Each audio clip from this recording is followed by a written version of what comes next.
Olá, bem-vindas. Nós estamos aqui hoje num podcast para lá de interessante, dessa vez com duas pessoas, né? A Fernanda Las Casas e a Renata Maria Silveira Toledo. Bem-vindos. Obrigado por ter vindo visitar a sede do IBDFAN e a oportunidade para a gente fazer esse podcast, onde nós vamos falar sobre a Comissão Nacional de Pesquisa do IBDFAN. Olá, Fernanda. Obrigado pela presença. Olá, Rodrigo. Uma delícia aqui estar em Minas Gerais, na terra do pão de queijo. Muito bom estar com vocês e, principalmente, conhecendo a casa do IBDFAN, porque o espírito eu já conhecia. Agora eu estou conhecendo a casa. Olá, Rodrigo. É um prazer estar aqui também com você e poder discutir aqui alguns assuntos da atualidade, trocar algumas ideias. Pois é, então, nós vamos falar hoje sobre os resultados, sobre a importância de uma comissão dessa, uma Comissão Nacional de Pesquisa, né, presidida pela Fernanda Las Casas, e qual é a importância disso, né, para o IBDFAN? Bom, primeiro que a gente sabe que uma teoria só tem sentido pelos resultados práticos que ela dá. Mas nós precisamos dessa teoria para que a gente possa se alimentar, né, porque o dia a dia, o nosso trabalho, a prática, ele vai ficando muito maçante. Então, a gente precisa se alimentar dessa teoria. Daí a importância dessa Comissão Nacional de Pesquisa, né, Fernanda? É isso mesmo? Qual que é o objetivo? O que vocês têm feito na comissão? E há quanto tempo existe essa comissão? E pode também convidar as pessoas para virem participar. Rodrigo, essa comissão ela já tem um tempinho, né? Ela começou bem ali no meio da pandemia, quando a gente ainda começou ali num grupo pequeno regional em Santos.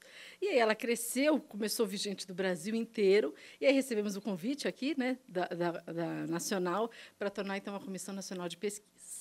E tem gente do Brasil todo. Tem gente do Brasil todo. Hoje, a gente se divide em dois grupos, Comissão Nacional Sudeste, Sul e Norte-Nordeste. A gente até, por um período, tentou implementar a Centro-Oeste, né?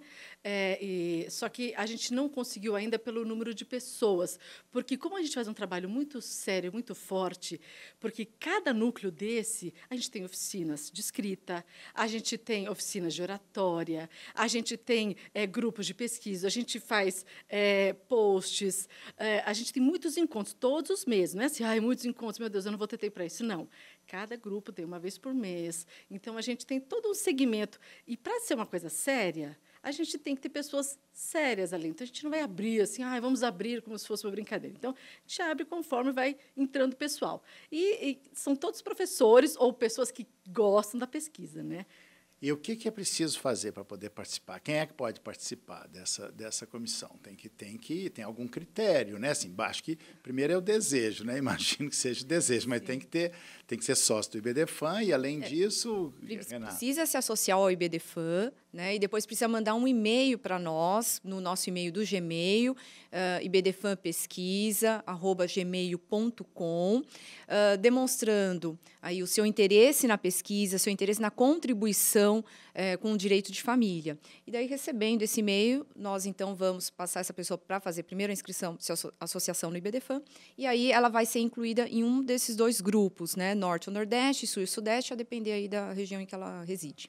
A Comissão Nacional de Pesquisa do IBDFAN é uma das comissões mais ativas e proativas, né? Graças a vocês que têm colocado fogo aí, né, para isso acontecer. E tem feito muitas coisas, seria impossível falar de tantas coisas que já foram feitas, né? Mas eu acho que muito mais importante é o que ainda tem por fazer, né? Mas aqui a gente queria trazer alguma coisa prática disso, da importância dessa pesquisa da teoria. Eu queria começar falando de uma pesquisa que a Renata fez, que resultou como tese de doutorado. Foi uma longa pesquisa que resultou nesse livro aqui, né, que eu recomendo, eu acabei de receber também, estou doido para ler, Renata, que Obrigada. É de um tema fundamental, que acho que nós precisamos trabalhar muito mais, que é sobre a violência patrimonial. Isso é da maior importância. Então, o que te deu? Por que você quis trabalhar isso? Fala um pouco para a gente desse livro. Vou tentar falar de uma forma até um pouco resumida, né? Eu me interessei pelo assunto, inicialmente pela Lei Maria da Penha, violência doméstica, lá atrás, quando eu entrei no mestrado, e coincidiu com o meu ingresso, minha associação ao IBDFAN, né? Então, primeiro eu era um membro do IBDFAN. E aí o IBDFAN foi me trazendo um campo grande aí para eu poder pesquisar. Eu terminei o mestrado ainda não convencida, da efetividade da Lei Maria da Penha. Algo dentro de mim dizia que alguma coisa não estava certa, eu tinha que continuar a pesquisa. Foi então que eu continuei no doutorado e me aprofundei na violência doméstica patrimonial, né, inicialmente com a hipótese de que, provavelmente, né, a submissão ali patrimonial e financeira poderia ser um agravante na violência doméstica. Continuei a minha pesquisa dentro, né, do nosso grupo aqui, do IBDFAM. Nesse meio tempo, né, participando também das nossas pesquisas no Núcleo de Santos, e foi depois disso, do Núcleo de Santos, que nós iniciamos a Comissão Nacional de Pesquisa. E o resultado, então, é o livro que eu adaptei, né, da tese de doutorado, para essa obra. O legal, Renata, é que esse livro ele surge, eu me lembro, lá no escritório, de vários casos práticos. Sim. Porque se a gente for somar, todos os casos que a gente vê, quando ela fala assim, a falta de... a gente fica muito insatisfeito porque tantos clientes nos procuram e a gente aplica a Lei Maria da Penha, mas parece que não tem valia, porque na hora que vai encontrar patrimônio sumiu, não é? Há uma fraude patrimonial. Então, é uma insatisfação que a gente vai buscar estudando como aplicar a lei e ela ser efetiva, porque é uma excelente lei, mas como ela vai ser efetiva? Então, a comissão de pesquisa ela vai atrás disso, colocar a prática. Colocar a prática. Né? Então, nós entendemos que fica mais fácil, né, para não ser muito, vamos dizer assim, genérico, né, mas fica mais fácil eu defender um direito, estudando esse direito e pesquisando esse direito a fundo. Então, o IBDFAM foi extremamente relevante para a minha pesquisa, porque me propiciou assistir aos debates, enfim, ter contato com vários autores. Nós precisamos nos alimentar, né? A nossa prática precisa ser alimentada pelo estudo, pelas pesquisas, né?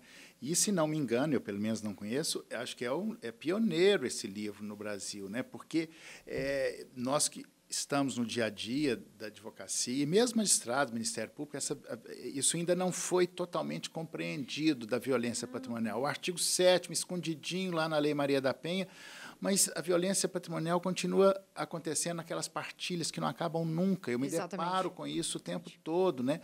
Eu tenho partilhas que duraram 30 anos, 40, e é isso. Raros são os juízes que fazem um bloqueio de metade do patrimônio para garantir que, ao final daquela ação, a mulher vai ter acesso. Porque, quando chega no final, está esvaziado. E onde está o dinheiro, onde estão os bens, ela ganha e não leva. Não é isso que acontece? Aí ela fala, mas onde está a justiça, doutora? E aí a gente olha e chora junto, porque é uma frustração em comum, não é? Sim, e isso acontece nos inventários, inclusive, não só em partilha de bens, mas também nos inventários, porque quem está no domínio do patrimônio enrola inventário 20, 30, 40 anos, né? E aí entra um outro viés, uma outra perspectiva que se conecta a isso, que é o protocolo de julgamento pela perspectiva de gênero. Isso tem uma conexão íntima e estreita, né, Fernanda? E parece que você pesquisou a fundo isso, né?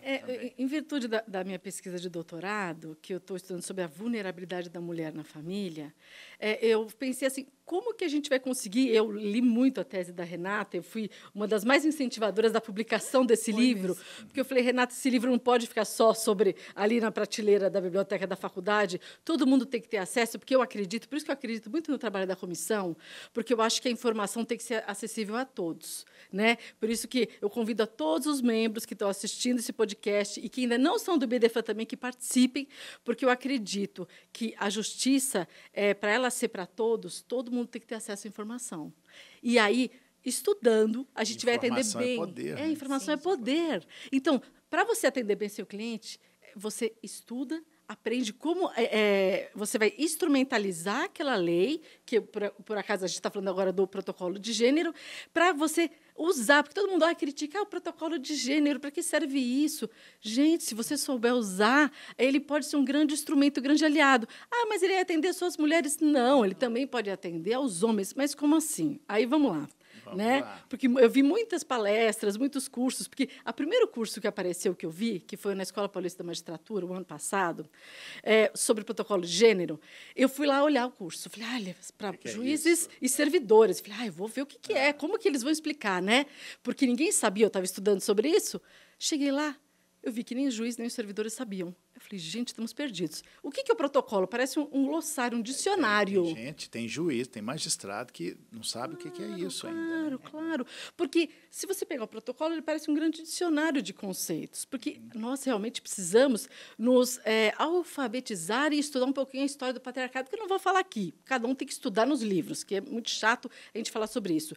O que a gente tem que falar é a prática. Por isso que eu brinco muito que a comissão de pesquisa ela é muito mais prática, as mesas redondas, e os estudos são muito mais práticos. A gente pega a teoria dos livros para ver como a gente coloca isso no nosso escritório de forma qualificada. Isso que é legal. Então, a pesquisa e a teoria é o alimento para a prática. Para a prática, porque eu sou advogada. Eu não vivo da pesquisa. Quem me dera, né? Eu adoro estudar. Gostaríamos de viver da pesquisa. Meu sonho seria viver da pesquisa. Mas eu vivo da advocacia. E eu sou feliz em falar que, quanto mais eu estudo, melhor eu sou remunerada, porque aí eu consigo dar um caso com maior rapidez ou então um caso mais complexo. E quando eu consigo atender um caso que eu falei, caramba, eu consegui, eu fico feliz. Às vezes a remuneração não é toda aquela, mas eu falo, nossa, esse caso era difícil, eu consegui. E esse do protocolo, da prática, foi quando eu fui ver esse curso que ninguém sabia, eu falei, não é possível, tem que ter uma aplicação. Aí eu peguei, lendo a tese da Renata, que, gente, vejam esse livro que já está na Amazon, no Kindle já está vendido, mas vai ser lançado no Congresso da USP agora no final do ano, 21 e 22, lá da comissão. Aí eu olhei e falei assim, bom, para a gente aplicar o protocolo, a gente vai ver quais os casos em que a pessoa está vulnerável. Primeiro ponto, prática. Quando a mulher é vulnerável? Bom, a mulher não é só a mulher, pode ser a pessoa o protocolo também fala de questão de raça, né? De questão de gênero, que pode ser relacionado a relacionamentos homoafetivos também, e também questões relacionadas a pessoas com deficiência, o protocolo também trata. Então, veja como o protocolo é imenso, né? Que a gente pode tratar nos nossos casos. E aí, como a gente vai olhar? A gente vai usar o protocolo quando a gente percebe uma vulnerabilidade ali. Então, a gente está com um casal que está tratando alimentos. Aquelas pessoas que estão ali, um casal heteroafetivo, que é a maioria dos casos no Brasil, né? Vamos falar a maioria. Aquele casal, ambos ganham igual?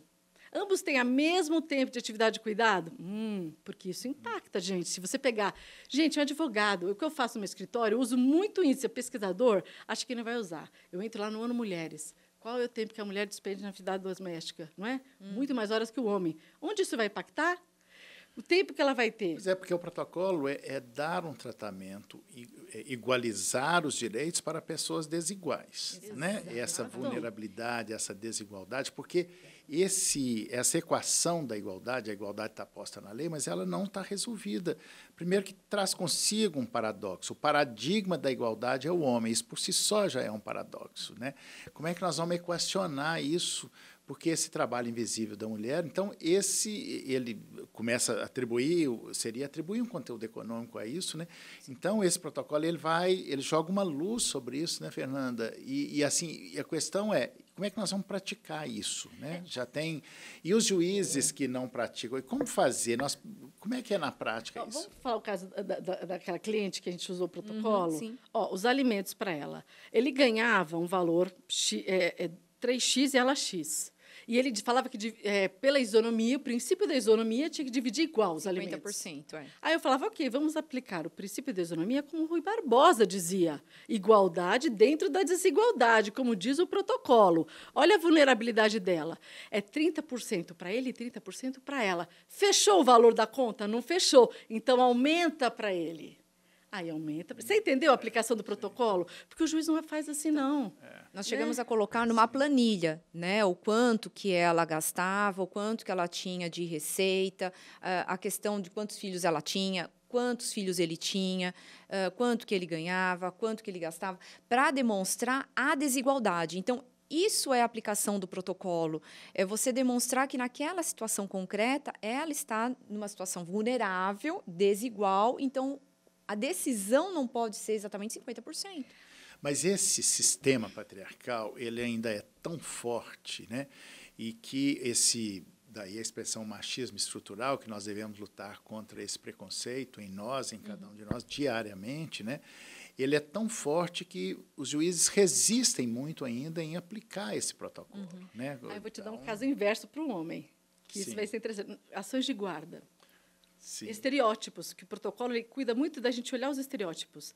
Todo mundo fala, não, a mulher exerce a melhor atividade de cuidado. Pelo mito da maternidade, a mulher é mais sensível, mais paciente, mais calma. E o homem, pelo mito da virilidade, não sei se você conhece esse mito, depois eu te mando um livro, assim, a foto, eu conheço. Não conheço. Eu tenho estudado os 2 casos na minha tese. Pelo mito da virilidade, o homem ele é violento, ele é agressivo. E isso é ensinado para a gente desde os tempos imemoriais. Então, no nosso DNA ali já é ensinado. E aí, por isso, atribuem à mulher a guarda das crianças. Mas, às vezes, a mulher não quer ou ela não tem tempo hábil. E a melhor pessoa para cuidar da criança é um homem. Por um estereótipo, dão a guarda à mulher. Então, neste caso, são estereótipos. E muitas mulheres, inclusive, gostariam de deixar esses encargos mais com o pai, mas não têm coragem, porque ela receberá uma condenação social, que ela não é uma boa mãe. Se sente culpada por isso. Você entendeu? E as mulheres, eu me lembro, no meu escritório, quando, no início de guarda compartilhada, as mulheres falam assim, guarda compartilhada, não. Hoje, isso, eu vejo que isso já evoluiu, claro, nós ainda estamos num sistema de implementação da cultura da guarda compartilhada, mas a guarda compartilhada ela interessa principalmente à mulher, que é dividir esses afazeres. Por exemplo, tem reunião da escola, o menino machucou, quem é que sai do emprego e vai para buscar o menino? É só a mãe. Então, isso precisa começar a mudar. Então, o protocolo, eu acho que vem em favor dos homens também. Também. Assim como, também, quando nós falamos sobre violência doméstica, a lei é tão importante para os homens. Não é apenas para as mulheres. Nós não estamos tratando, em nenhuma das 2 situações, um olhar apenas para a mulher, e sim uma igualdade na sociedade. Para a mulher é muito... é pesado. Tudo isso é muito pesado, só ficar atribuição a ela. E eu acho que essa equação só vai evoluir se entendermos que isso interessa aos homens. Exato. E que isso só será bom se formos juntos. Né? Isso é da maior importância. Mas, indo para a questão prática, eu quero voltar no seu livro, Renata, para dar um exemplo prático, né, dessa violência patrimonial. Você que pesquisou, né, a palavra de ordem aqui é pesquisa, porque nós estamos fazendo um podcast da Comissão Nacional de Pesquisa, sobre essa violência patrimonial. Dê alguns exemplos de violência patrimonial. Se nós formos olhar somente o que está na Lei Maria da Penha, nós vamos pensar só aquelas questões básicas. Quebrou um instrumento meu de trabalho, sumiu com um documento, mas não, né? Fazendo uma pesquisa aí, trazendo, por exemplo, o que o próprio professor Rolf traz muito nas falas dele, a questão da fraude patrimonial também. Então, ele traz diversas questões que podem indicar uma fraude patrimonial numa partilha de bens, ou lá atrás, né, quando você começa a praticar a fraude, você ainda está casado. É curioso que a fraude geralmente é feita pelo homem, né? Pelo homem. É curioso isso, assim, né? Claro, é que mulheres fazem também, mas assim, 95%. Porque eles... Exatamente. Nós temos essa questão, muitas vezes, do homem que está trabalhando remuneradamente fora do lar e entendeu que o que ele recebe a título de salário seria só dele. Então, é um entendimento equivocado. Então, ele fala, puxa vida, eu vou divorciar, eu não quero dividir meio a meio. Então, ele começa a esconder o patrimônio.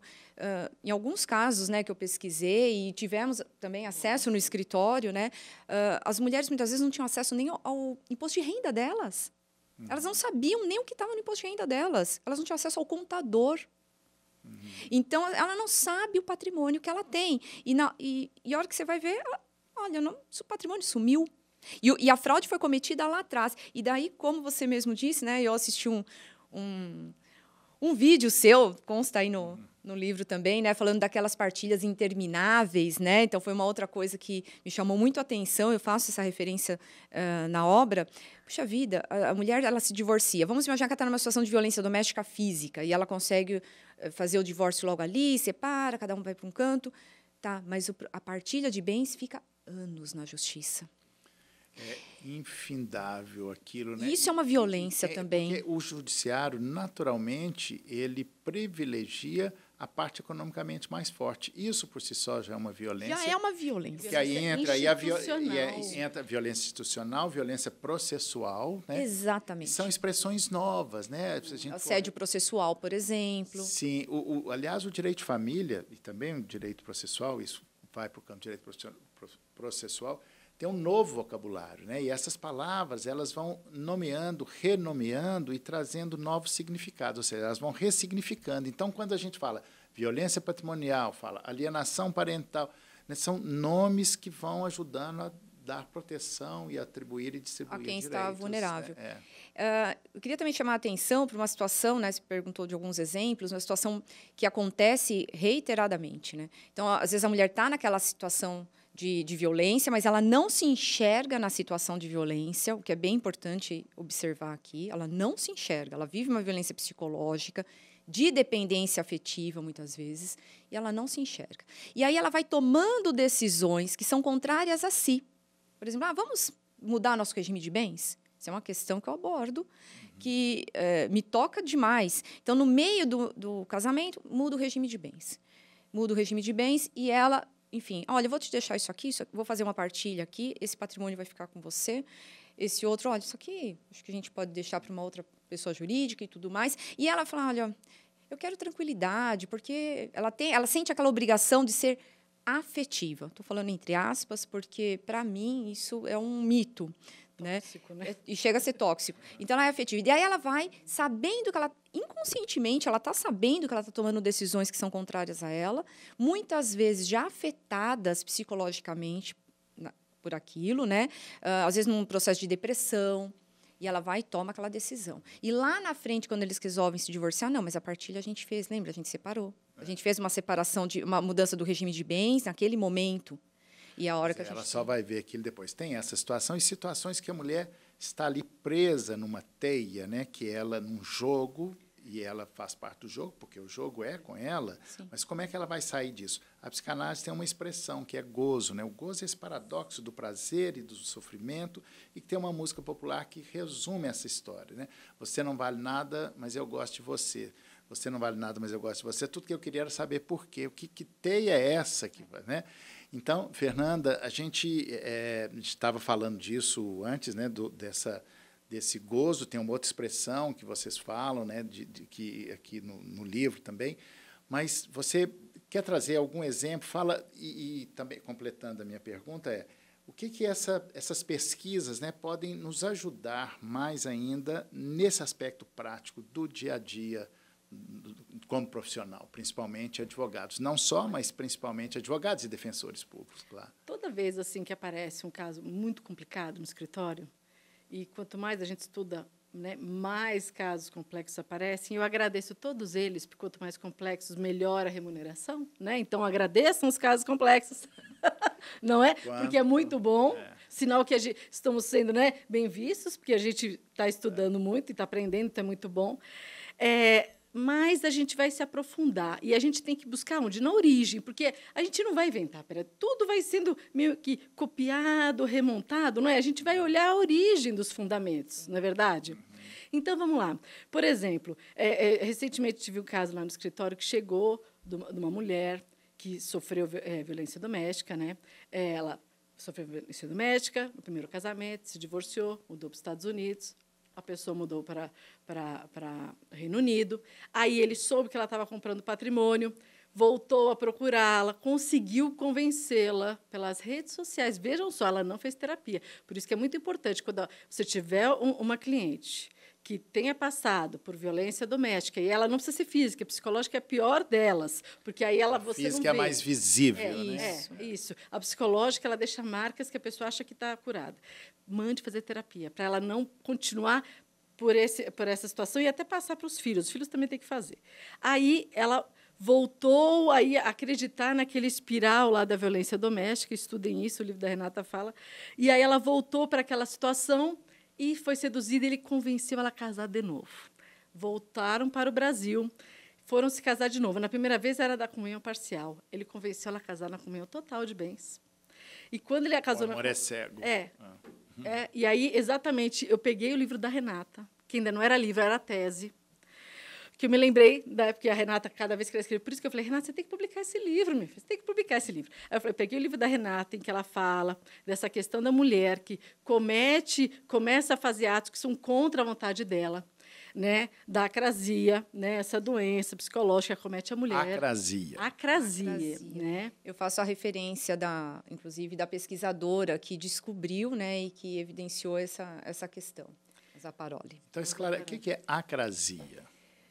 Da pesquisa que eu fiz, a acrasia é justamente você tomar decisões contrárias a si, sabendo que elas são contrárias a si, sabendo que elas te prejudicam. Estou fazendo um resumão e tentando simplificar, né? E aí eu usei uma questão teórica. E aí, eu nunca usado o protocolo, Gênero. Eu tinha acabado de sair, eu tinha visto aquele curso que não adiantou nada lá, na Escola Paulista de Magistratura. Chegou esse caso para mim e ela falou assim, e agora? Ele entrou com um divórcio, ela casou com ele, foi para o Reino Unido, sofreu violência doméstica lá. E ele pediu divórcio. Falou, pronto, ele fica com metade do patrimônio. E agora? Eu falei, bom, vou ter que tentar anular esse pacto antinupcial, demonstrando que eu tinha lido no livro da Renata, na tese dela, e ela construiu essa tese em virtude de todos os casos do escritório dela, dessa acrasia. E aí eu lembrei do protocolo, da vulnerabilidade. Olha a importância da gente unir a teoria com a prática, demonstrando a vulnerabilidade dela e construindo toda essa questão de estereótipo, porque o juiz vai falar, mas como ela não sabia que ele era violento? Ela até fez uma ação criminal contra ele. Aí eu tive que demonstrar o estudo teórico, unindo psicologia, estudo interdisciplinar, que o IBDFAN tem muito aqui. Sim, sim, porque nós advogados, principalmente, nos deparamos constantemente com esse paradoxo do justo e do legal nem sempre coincidentes. Sim. Então, quando a gente estuda, a gente se autoriza a inventar tese, porque o que não tem a gente inventa, né? Então, quando a pesquisa, daí a super importância dessa comissão do IBDFAN de pesquisa, a gente vai pesquisando e vai melhorando a nossa compreensão teórica, e aí, quando chega um caso desse, que parece que não tem solução, mas tem solução para tudo, só não tem para a morte às vezes é a solução, ou seja, tem solução para tudo. Então, é muito importante que a gente faça isso, mas porque quem se autoriza é a gente mesmo. Mas como é que e de onde que vem essa autorização interna? Do estudo, dessa segurança que a gente vai dando. Exatamente. Né? Da curiosidade. A curiosidade de continuar buscando, de assistir uma palestra, de ir num congresso, de ler um livro. Participar dos eventos, que é alimentar, né? Buscar na teoria. E quando você encontra colegas que você discute aquilo ali, sempre acrescenta alguma coisa. Sempre acrescenta. Né? Dizem, você deixa um pouco de si e leva um pouco do outro. Eu lembro que quando eu estava fazendo a pesquisa, né, já foi logo no finalzinho da pesquisa, eu ainda estava inconformada com a situação da violência doméstica patrimonial, como é que a mulher fica naquele ciclo de violência, como é que ela se submete, né, daí porque o nome submissão feminina, por que ela se submete a isso? Ou se ela se submete ou ela é submetida, foi uma pergunta que me fizeram na banca de defesa, inclusive, né? Se ela se submete ou é submetida. Eu acho que pergunta psicanalítica, né? Foi a pergunta que me fizeram naquela tarde que durou, sei lá, para mim foi uma tarde interminável. Mas às vezes a pergunta é mais importante que a resposta, né? Porque isso é para a gente continuar pensando nisso. E é uma coisa que não saía da minha cabeça. Eu falei, não é possível. Então, eu já estava no final da pesquisa, né, quando eu tive acesso ao estudo sobre a acrasia, que eu não tinha tido esse acesso antes, né, por meio da análise de um trabalho que teve em São Paulo, de uma pessoa que fez um trabalho muito bacana sobre mediação. Né, então, ela falou eu esqueci agora o nome do prêmio que ela... Prêmio Inovari. Né, essa pessoa ganhou o Prêmio Inovari, foi muito interessante. E daí eu tive contato com ela, fiz uma entrevista com ela para poder entender o trabalho dela. Falei, isso faz sentido. Comecei a pensar, isso faz sentido, e comecei a fazer uma relação com alguns estudos sobre depressão, a pessoa, quando ela está num processo depressivo, que você afeta, então, o lobo frontal, e ela fica realmente com a violência psicológica gera efetivamente um dano. Não interessa se eu tenho ou não que provar, né? O fato que aquele dano faz essa mulher tomar algumas decisões.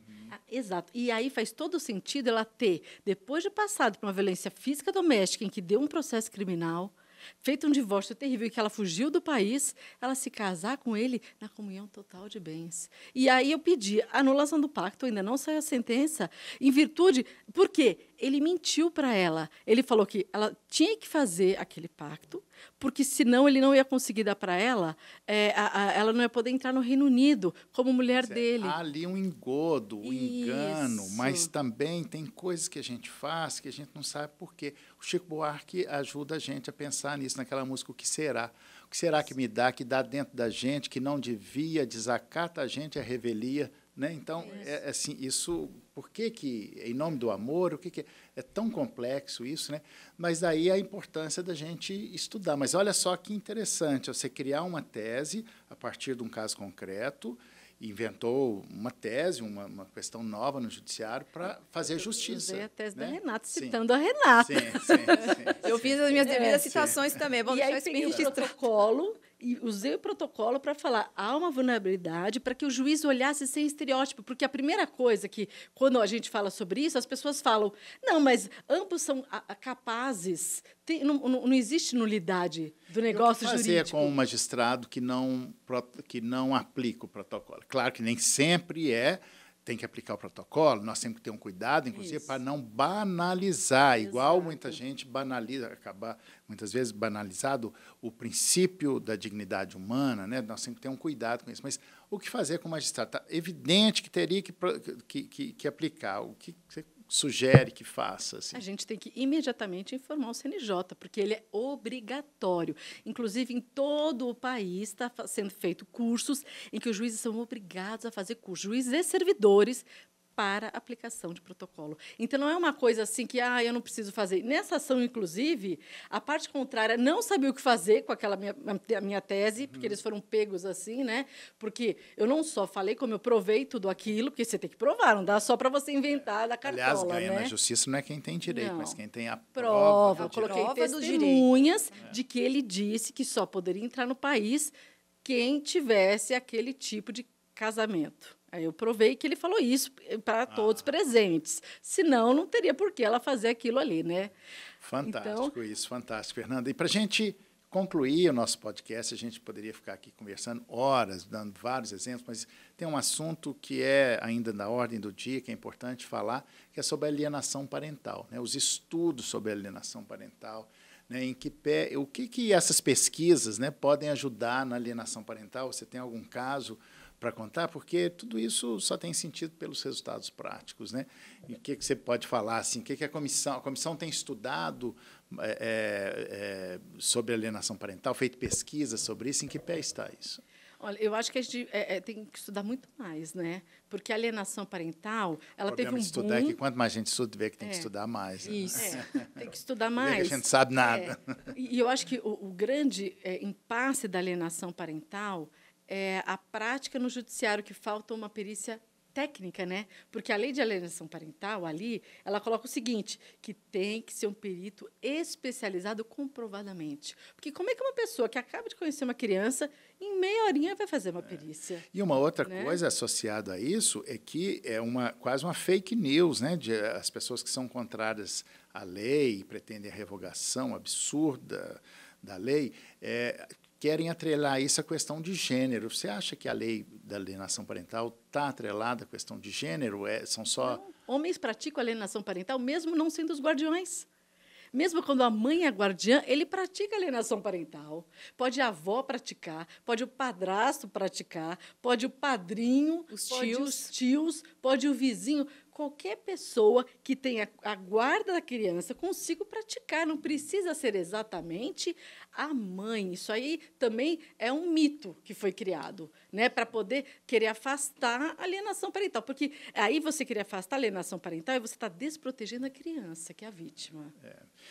A alienação parental é uma violência contra a criança, né? A partir do momento que se nomeia, essas coisas vai ficando mais fácil proteger, né? Assim como tem um outro nome pouquíssimo conhecido, não sei se vocês conhecem, até já está no meu dicionário, que é parentalização ou parentificação. O que é isso? É quando você coloca a criança no lugar de adulto, a adultificação da criança. Agora você é o adultinho da casa. Você decide se você quer ir. Então, isso é uma violência contra a criança. Tem nome. Então, a partir do momento que se dá nome, é isso. Então, é uma violência também contra a criança, né? Mas, para a gente encerrar, gostaria de acrescentar alguma coisa sobre as pesquisas, sobre a prática. Primeiro, vamos ver aqui com o Renato e depois a gente passa para a Fernanda, que é a presidente. Bom, só finalizando aqui, né, em relação ao livro, eu começo, né, o livro... Eu começo o livro com uma hipótese, né, capitalista, né, de que possivelmente as mulheres estariam numa violência por uma questão patrimonial, uma questão de remuneração, se elas são remuneradas ou não fora do lar, né, e passo por todo um desenvolvimento aí que eu identifiquei no curso da minha pesquisa sobre o afeto, né, sobre o mito da mulher afetiva, o mito da mãe afetiva, né, o quanto o afeto interfere muitas vezes, ou o desafeto interfere muitas vezes nas tomadas de decisões, quando ela não está, evidentemente, numa situação saudável, de vida saudável, para, então, dizer o seguinte, que nós temos que falar mais sobre esse assunto, infelizmente se fala pouco, nós temos que, nos nossos casos práticos, buscar e equalizar as relações entre os cônjuges que eventualmente estão se divorciando, né? E nós, como advogados, não podemos deixar de estudar, né? Isso aí foi até aí porque foi o meu limite, vamos dizer assim. Prazo para entrega. Eu tinha um prazo para entregar, mas tem muito mais coisa para estudar. Que bom que isso nunca acaba, né? Porque é como o desejo nunca vai ser satisfeito, né? A gente vai querer sempre mais. Meu destino é querer sempre mais, então vamos querer sempre mais. Então, que os nossos membros aí continuem estudando, entrem na nossa pesquisão. Venham para a pesquisa. Venham trazer outras informações, outros dados, né? Venham melhorar tudo que já tem sido feito, que nós precisamos disso. Precisamos de críticos, precisamos de pessoas que sejam curiosas. Da dialética. Da dialética, é evidente. O espaço da democracia, exatamente. Cabe em todos os pensamentos, né? Porque é a partir daí que a gente pode ser um pouco melhor. Obrigado, Renata Maria Silveira Toledo. Obrigado pelo livro, que era uma dedicatória. Fernanda, para encerrar, o que você pode dizer da comissão? Para encerrar, uma mensagem final. O que eu quero dizer é que essa comissão é dos membros, né? Então, todo mundo que entra na comissão se sente pertencente.